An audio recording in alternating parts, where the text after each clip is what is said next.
तो आ रहा है कहीं ना कहीं एग्जाम से कुछ दिनों पहले या कुछ घंटे पहले वायरल हो जाता है या कोई मुन्ना भाई पकड़ा जाता है एग्जाम सेंटर। ये बड़े लेवल पर चल रहा है, इसमें अंधकारमय होता जा रहा है। तो सरकार को कहीं ना कहीं इस विषय पर बहुत ज़्यादा ध्यान देने की बाधा की बात करें तो यहाँ पे देखिए भारत नेपाल का संधि भूमि है। भारत और नेपाल का जो विभाजन हुआ था सुगोली की धरती पर हुआ था। कुल मिला के यहाँ पे शैक्षणिक अराजकता थोड़ी बहुत है, उसको विद्यार्थी परिषद समय समय पर उजागर भी करती है। लेकिन एक यहाँ पे दो तीन चीज़ की अभी प्रमुख रूप से कमी है, जैसे सरकारी स्नातक महाविद्यालय, सरकारी ITI कॉलेज, पॉलिटेक्निक कॉलेज।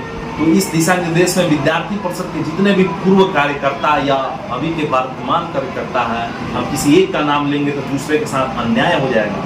तो अनगिनत कार्यकर्ता विद्यार्थी परिषद के यहाँ पे रहे हैं जिन्होंने पूरे तन मन धन से सुगौली में शैक्षणिक अराजकता को दूर करने के लिए समय समय पर अपने स्तर से और संगठन के माध्यम से सरकार का ध्यान आकर्षित। बिहार विश्वविद्यालय एक तरह से इसको ठीक करने की जरूरत है और इस व्यवस्था को ठीक करने में हम सभी आप सभी का सहयोग चाहिए।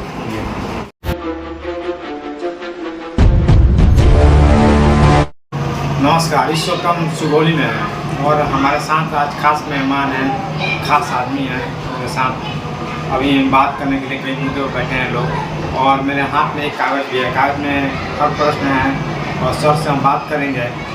सर का नाम है प्रशांत सराफ, यूपी के प्रदेश कार्य सदस्य एवं शिक्षक भी हैं। स्वागत है आपका। नमस्ते, आपको बहुत बहुत धन्यवाद। प्रशांत जी, एक सवाल है आपसे। वर्तमान परिवेश में बिहार सरकार की हर परीक्षा में प्रश्न पत्र वायरल हो जाता है, ऐसा क्यों होता है? देखिए, शैक्षणिक जीवन में ये अभी तक ये देखने को मिला है कि बिहार सरकार एक पेंडुलम की सरकार हो गई है, जिसमें ऐसा ये कहना भी तर्कसंगत रहेगा कि सत्ता जब जब दुर्योधन बनकर छात्र रूपी द्रौपदी का चीरहरण करता है तो हर युग में श्री कृष्ण बनकर आते हैं और छात्रों का सहयोग एवं समर्थन करते हैं। उस युग में श्री कृष्ण थे, द्वापर त्रेता युग में, और इस युग में विद्यार्थी परिषद है। आप देखिएगा कि जो भी प्रश्न पत्र आ रहा है कहीं ना कहीं एग्जाम से कुछ दिनों पहले या कुछ घंटे पहले वायरल हो जाता है या कोई मुन्ना भाई पकड़ा जाता है एग्जाम सेंटर। ये बड़े लेवल पर चल रहा है। छात्र छात्राओं का भविष्य इसमें अंधकारमय होता जा रहा है। तो सरकार को कहीं ना कहीं इस विषय पर बहुत ज़्यादा ध्यान देने की जरूरत है कि राज्य की जो शैक्षणिक व्यवस्था है उसका छाप दूसरे राज्यों में या देश पर भारत के मानस पटल धूमिल हो रहा है। यहाँ के छात्र बहुत मेधावी है और विकट और विषम परिस्थितियों में तैयारी कर अपना लक्ष्य को प्राप्ति करते हैं। एक नई शिक्षा परिषद से आप क्या कहना चाहेंगे इस तरह? देखिए, केंद्र सरकार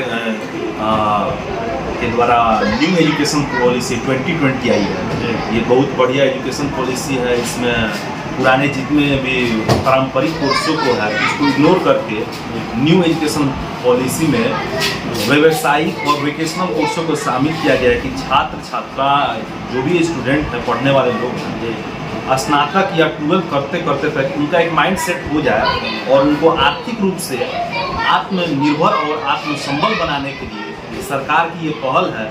तो इस नई शिक्षा नीति का ग्राउंड जीरो पर इम्प्लीमेंट होना चाहिए और लोगों का इसको भी बहुत ज़्यादा स्वागत करना चाहिए। और सुगौली के शैक्षणिक विकास में क्या देखिए, सुगौली के शैक्षणिक विकास में जहाँ तक बाधा की बात करें तो यहाँ पे देखिए भारत नेपाल का संधि भूमि है। भारत और नेपाल का जो विभाजन हुआ था सुगौली की धरती पर हुआ था।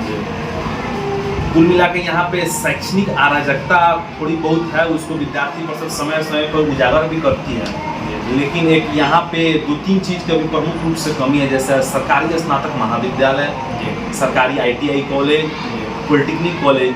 तो इस दिशा निर्देश में विद्यार्थी परिषद के जितने भी पूर्व कार्यकर्ता या अभी के वर्तमान कार्यकर्ता हैं, हम किसी एक का नाम लेंगे तो दूसरे के साथ अन्याय हो जाएगा।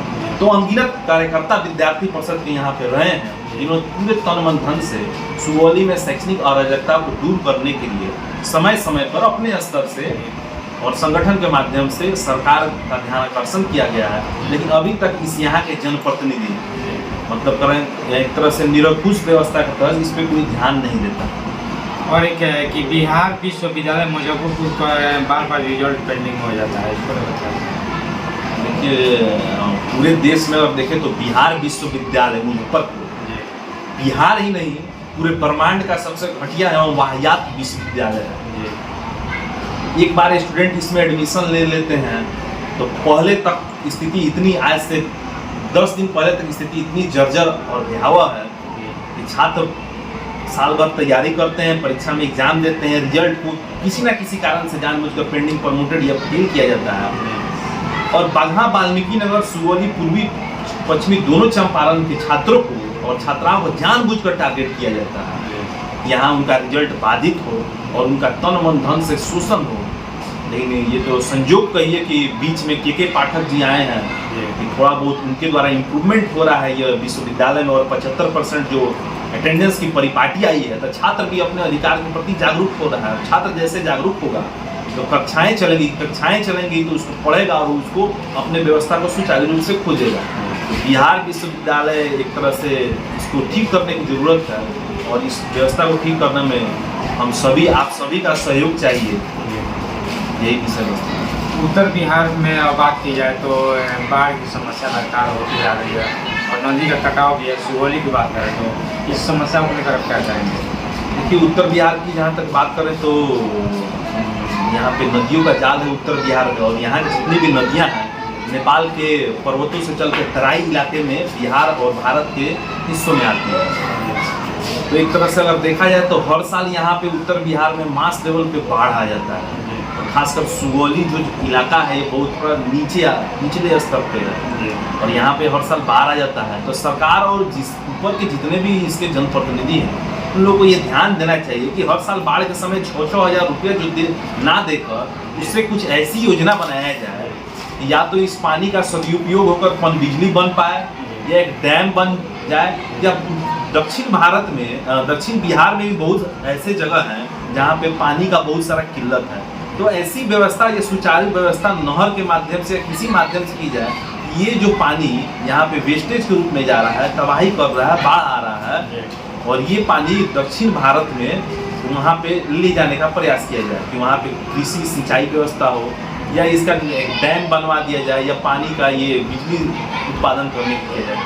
तो इस पर जो प्रमुख जनप्रतिनिधि है, अब किसी एक का नाम हम नहीं ले सकते हैं, उन लोगों को लगेगा कि टारगेट नहीं कर रहा है, लेकिन इस क्षेत्र के जितने भी जनप्रतिनिधि हैं, जहाँ जहाँ ये बाढ़ की समस्या है, इसको भारत सरकार के समक्ष उठाकर सदन में, लोकसभा, राज्यसभा, विधानसभा, ये जहाँ भी आपको प्लेटफॉर्म मिले और उठाइए, और इस विषय वस्तु को सरकार के समक्ष रखिए, ध्यान आकर्षण कराइए और समस्या का समाधान कराइए। अगर स्थानीय जनप्रतिनिधि बांध का निर्माण करा देते हैं तो स्थानीय लोगों को चिंता का विषय नहीं बनता।